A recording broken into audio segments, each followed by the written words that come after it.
မင်္ဂလာပါရှင်ဆရာမျိုးထုထက်ရေးသားထားတဲ့အချစ်စာဝါကွယ်စာအုပ်ထဲကအချစ်စာနဲ့အချစ်ကဗျာတစ်ပုဒ်ကိုဖတ်ပြပေးထားပါတယ်နေကောင်းကျမ်းမှာစိတ်လက်ကြည်သာရှင်ကြပါရဲ့နာချစ်ရတဲ့ဒီရှင်တော်မြတ်ဖျားရှင်မှာ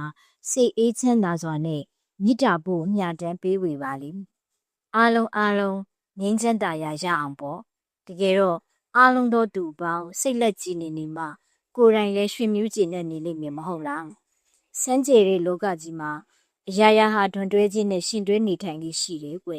ဒါကြောင့်မင်းနာမှာငါကတခုတ်တရနေကျင်တာအရန်ကရောတော့လွန်မနေဘူးထင်ပါရဲ့လေတနေ့ငင်းငိုင်ခြင်းအမှုတွေထက်ခါပြုရတာလဲစိတ်လက်တွေထိုင်းမိုင်းလေးလံလဲလေကွ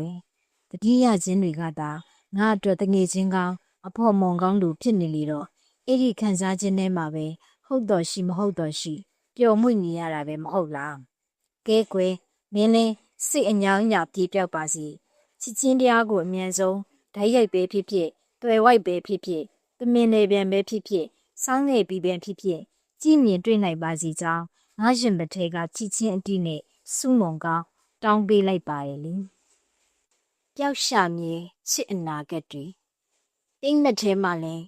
မင်းကလှကျင်တိုင်းလှနေပါရောခက်တာကမင်းလက်ကလေးကန်ခြင်းနဲ့စိတ်ဘလို့မှ break အုပ်လို့မရဘူးရဲ့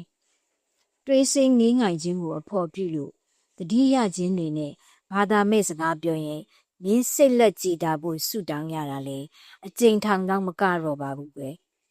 ဒီလိုကြီးနဲ့ပဲနေဝင်လိုက်မိုးတောင်းလိုက်နဲ့ဒိုးချစ်ခီးကအဲစားတာကြောင့်ရင်မသိမချိတင်ငယ်ဖြစ်နေတာကလဲပြီးရှေ့ကိုတိုးမပေါက်ဟန်ရင်နော်စိတ်ပြက်လိုက်တာချစ်ရဲ့တကယ်မျိုးထူးချက်